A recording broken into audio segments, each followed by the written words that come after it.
हिंदवी स्वराज्याचे संस्थापक राजे छत्रपती शिवराय आपल्या पाथर्डी आणि परिसरातल्या जमलेल्या माझ्या तमाम मराठा बांधवांना माझा मानाचा देशवर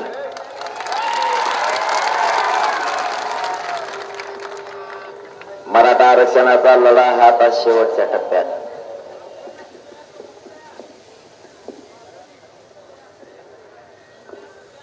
या अजून खाली पडिता काय मला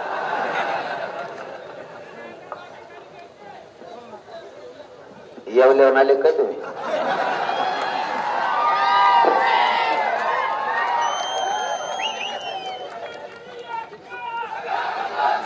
मराठा आरक्षणाचा लढा हा आता शेवटच्या टप्प्यात. 60-70 वर्षापासून मराठा समाजाच्या आरक्षणाचा विषय मार्गी निघत नव्हता. आता तो लढा अंतिम टप्प्यात. आतापर्यंत या राज्यात 54 लाख मराठे कुणबी असलेले किंवा ओबीसी आरक्षणात असलेल्या नोंदी सापडल्या. तुमच्या एकट्या अहमदनगर जिल्ह्यात 2.25 लाख सापडल्यात नवीन.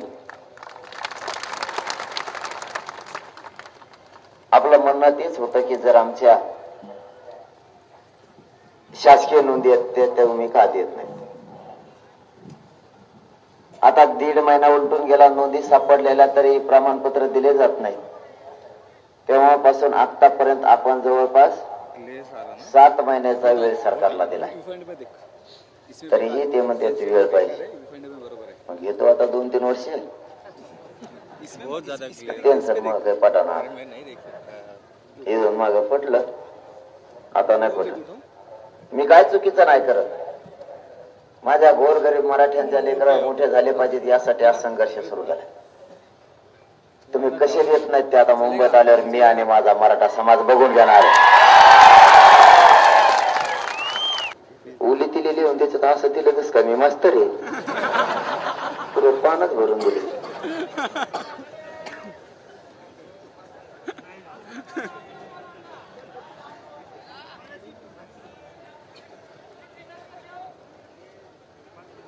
नोंदी सापडल्यात का?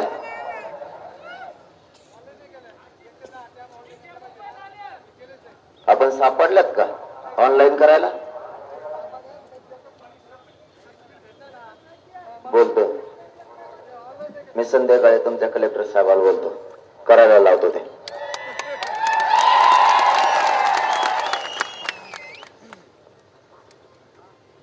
हा मराठा समाजानं संघर्ष उभा केला. तुमच्यात एकमत आहे का नाही आम्हाला नाही माहित. आणि तुमच्या एकमताशी आम्ही काय ठेका घेतलेला नाही.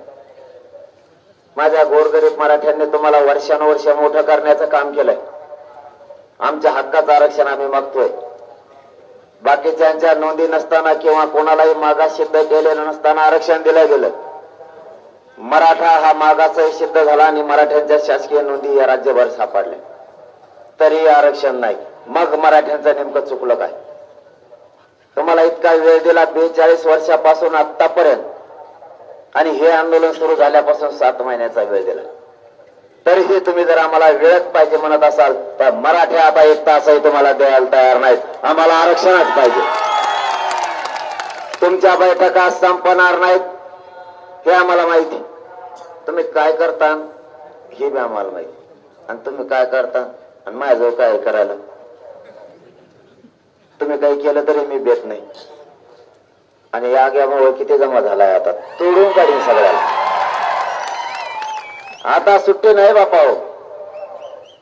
मराठ्यांचे पोरं आता या आरक्षणापायी सुशिक्षित बेकार नाही झाले पाहिजे. तुमचं राजकारण थोडे दिवस जरा बाजूला ठेवा. एकदा आपल्या लेकराला आयुष्याचं आरक्षण द्या. तुम्हाला जे राजकारण करायचं ते नंतर करा. नसता पुन्हा हे डाव टाकतील. आता त्यांना डाव त्यांचा आपण यशस्वी नाही होऊ द्यायचं. मी या पाथर्डी तालुक्यातील आणि अहमदनगर जिल्ह्यातील मराठा बांधवांना हात जोडून विनंती करू सांगतो. मी तुमच्या पाठबळ आणि तुमचा आशीर्वाद घेऊन मुंबईकडे निघालोय. आणि मी जर एखादी गोष्ट ठरवली तर मी ती करतो. मी पुन्हा येईल का नाही मला माहित नाही, पण तुमचा मुलगा म्हणून तुम्हाला आजच हाक मारतोय की जर सरकारनं काही त्रास देण्याचा दगाफटका करण्याचं काम केलं तर हे आंदोलन वर्षानुवर्ष बंद नाही राहिलं पाहिजे. सळो की पळो करून सोडायचं. या सरकारला सळो की पळो करून केल्याशिवाय सोडायचं नाही. गाव आपले, तालुके आपले, फिरून यांनी कायमच इकडे यायचं नाही आणि यांना आयुष्यातून, राजकीय आयुष्यातून कायमचं उठवायचं म्हणजे उठवायचंच यांना. आपल्या मुलाला नाही तर कोणालाच नाही आणि ते आपल्या हक्काचं आहे. आता मुंबईकडे निघालोय तुमच्या पाठबळावर, आता मागा नाही हटणार. आणि मी जर एकदा बोललो तर मी मागा हटत नाही. मी माझं कुटुंब सुद्धा बाजूला सारलंय. मी माझ्या या समाजालाच मायबाप मानलंय. तुमचं आणि आपलं नातं मायलेकराचं आहे. आता आम्हाला उघडं पडू देऊ नका. ही संघर्षाची लढाई कोणत्या टोकाला जाईल माहित नाही. आमच्याकडून ती शांततेत, पण सरकारनं जाणून बुजून जर काही षडयंत्र करून तिला मोडायचा प्रयत्न केला तर तुम्हाला या मुंबईकडे चाललेल्या लेकराच्या पाठीशी ताकदीनं उभं राहावं लागणार आहे. कारण आपली मागणी काही चुकीची नाहीये आणि आपण कधी चुकीचं कामही केलेलं नाही. मराठा समाजानं प्रत्येकाला प्रत्येक वेळेस सांभाळलं. आज वेळ आरक्षण द्यायची आली तर आपल्या विरोधात षडयंत्र रचायला लागले. यांच्या तर इतका राज्यातला करोडोना मराठा एकत्र झाल्यामुळे यांच्यामध्ये एवढा दम नाहीये, परंतु शेवटी सत्तेची धग आणि मस्ती जर डोक्यात गेली तर मराठ्यांना ती उतरावी लागेल हे तुम्हाला आजच सांगून जातोय. आणि मराठ्यांच्या नादी लागणं एवढं सोपं नाही. त्यांनी बघितलंय या राज्यात तरी मराठ्यांच्या नादी लागायचं म्हणलं आणि मराठ्यांच्या डोक्यात जर एखादा माणूस बसला त्याला आयुष्यभर मराठी बोलायला लागू देत नाहीत. आयुष्यभर. आता ही लढाई जिंकायची, ही शेवटची आरपारची लढाई. तुम्ही असताल त्या ठिकाणी, तुम्ही असताल त्या कामात, तुमच्या कानावर जर पडलं मुंबईकडे गेलेल्या पोरांना काही त्रास व्हायला लागला तर हातातले कामं टाकून महाराष्ट्रातल्या कानाकोपऱ्यातल्या मराठ्यांनी रस्त्यावर उभा राहा. न्याय मिळेपर्यंत त्या पोरांच्या पाठीशी उभा राहा आणि मराठ्यांना आरक्षण मिळून दे तर घराला शिवणार सुद्धा. कुठेतरी आपल्याला कठोर भूमिका घ्यावी लागणार आहे. कुठेतरी या समाजाची प्रगती करण्यासाठी आपल्याला वेळ द्यावा लागणार आहे. पहिल्या दिवशी जी ताकद होती तीच आपल्याला शेवटपर्यंत ठेवावी लागणार आहे. आतापर्यंत या राज्यात आणि देशात इतका वेळ सरकारला कोणीच दिला नसेल. आपल्या मराठा समाजानं सरकारला आतापर्यंत 7 महिने वेळ दिला. आणखीन मराठ्याने द्यायचा किती दिवस? साधा आणि सोपा प्रश्न आहे. 54 लाख नोंदी सरकारने सापडल्या. देणार कोण? सरकार. ती मागासवर्ग आहे बचा, अहवाल येईल तेव्हा येईल. सुप्रीम कोर्टाने ज्या त्रुटी भरायच्या सांगितल्या त्या भरायच्या तेव्हा भरल्या जातील. भोसले समितीने त्रुट्या भरल्यात, सरकारनं तो अहवाल स्वीकारलाय. मग आता सुप्रीम कोर्टात दाखल केला का नाही सरकारला नाही. मराठा समाज मागास सिद्ध करण्यासाठी मागासवर्ग आयोग नेमला, ते होत राहील. ती बाजू वेगळी आहे. आपल्यात फक्त संभ्रम निर्माण करायला लागले. ते आरक्षण वेगळं आणि आपण म्हणतोय ते वेगळं. मराठा समाजाच्या 54 लाख नोंदी या ओबीसी आरक्षणात सापडल्या आणि हे आरक्षण राज्यापासून केंद्रापर्यंत. या नोंदीचे प्रमाणपत्र देण्याऐवजी बैठका घेऊन ते एवढंच सांगते, आम्ही तुम्हाला फेब्रुवारी एंड पर्यंत टिकणार आरक्षण देणार आहे. मग हे काय उडणार आहे का? आम्ही म्हणतो ती उलट त्याचीच गॅरंटी नाही तुम्ही म्हणतात त्याची. कारण ते आरक्षण 5 मे 2021 रोजी रद्द झालं. 50% वर गेलं. इंदिरा साहनीचं जजमेंट सांगतं 50% वर गेलं आरक्षण नाही राहत. आता तुम्ही क्युरिटी पिटिशन दाखल केले, रिव्ह्यू तुमचा फेटाळलाय. क्युरिटी पिटिशन ओपन कोर्टात घेतली जाणार का? याचं उत्तर नाही. मग घेतली जाणार नाही तर चेंबर मध्ये वाचन होणार.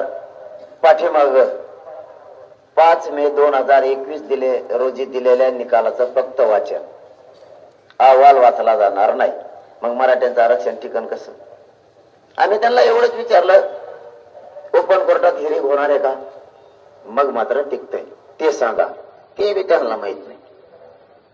मग आता सरकार तुम्ही चालितात, तुम्हाला माहित नाही, आम्हाला काय माहिती. त्यापेक्षा या आरक्षणाचे भाग 2 आहे. ते आरक्षण 50% वर आहे आणि आपल्या नोंदी मिळालेल्या आरक्षण हे 50% आत ओबीसी आरक्षण आहे.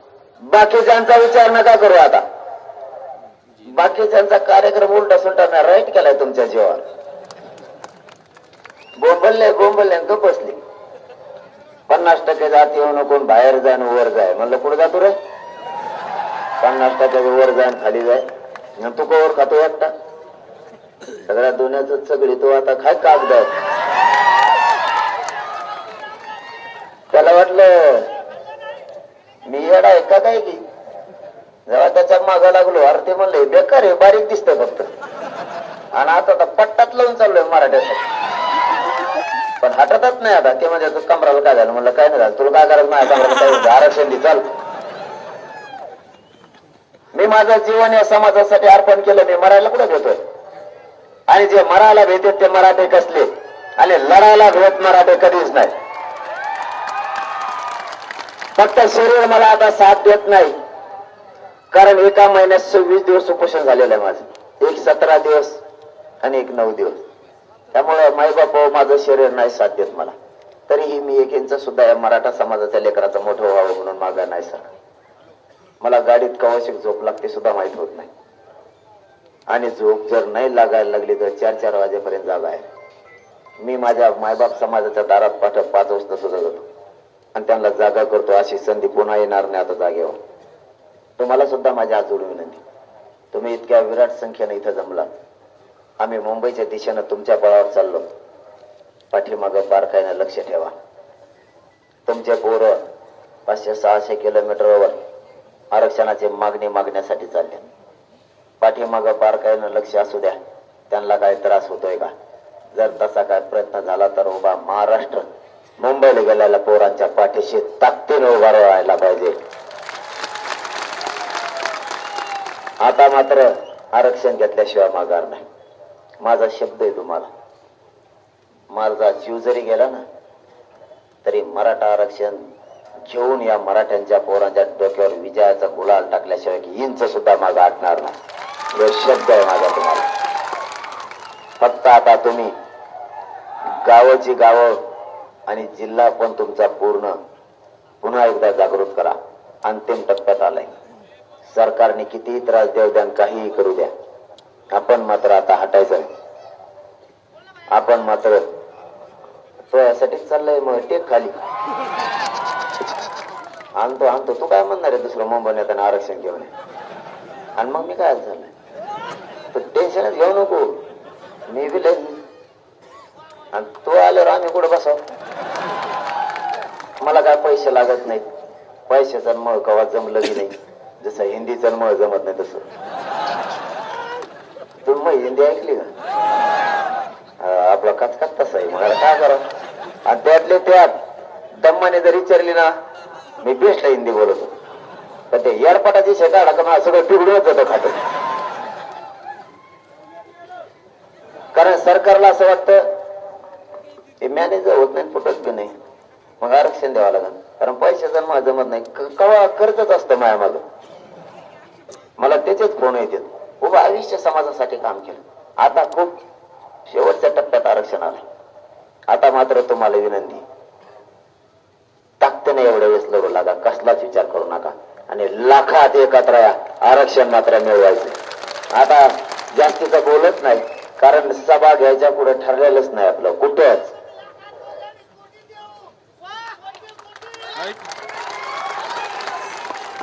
आणि ज्यांना शक्य असेल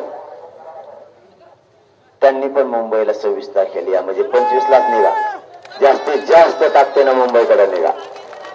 आणि जीव तर राहिले तिथं जर पोराला त्रास दिला ना, मग इकडे मी नाही सांगत काय करायचं, आपोआप करणार. फक्त फक्त सगळ्यांनी मुंबईकडे चला, कारण कुठं सभा घ्यायच्या ठरलेलं नाही. आपलं ही पहिलीच सभा आहे म्हणायची, कारण आता लांबचा प्रवास करायचा, सभा घेऊन नाही चालणार. एकदा मराठ्यांच्या पदरात आरक्षण टाकलं, मोठमोठ्याला सभा घेऊ, काळजी करू नका. कोण मराठ्यांचं काय करू शकत नाही. मराठ्यांची इतकी ताकद झाली की सध्या मराठ्याचं कोणीच काही करू शकत नाही. आता कोणी आपल्याला काही बोलायचं एक होत नाही, तर काही बोलायचं. आता एक झाल्यापासून ते बोला ना, चहा प्यायला सुद्धा फाट्यावर याय नाही ते. आता इतके मराठी एक झाले, त्यांना वाटतं आता काय ते त्यांचे कमी जास्त आहेत ना थोडी, ते वळवळ करायला बघत आहेत. त्यांना लगेच माहित झाले आजूबाजूने यांचं याड आहे, असं मागे लागतं ना हे बेकार. त्यामुळे आता ते गप झाले. त्यामुळे आपल्या एकजुटीत ताकद, आपले लेकरं मोठे होतील. तुम्हाला एवढीच विनंती, सगळे ताकदीनं या आंदोलनात उभे राहा, जागृती करा, एकमेकाला सांगत चला.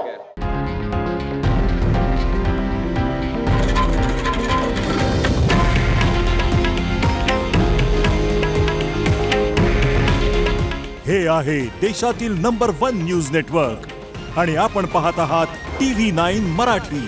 काळजी तुमची, हित महाराष्ट्राचं.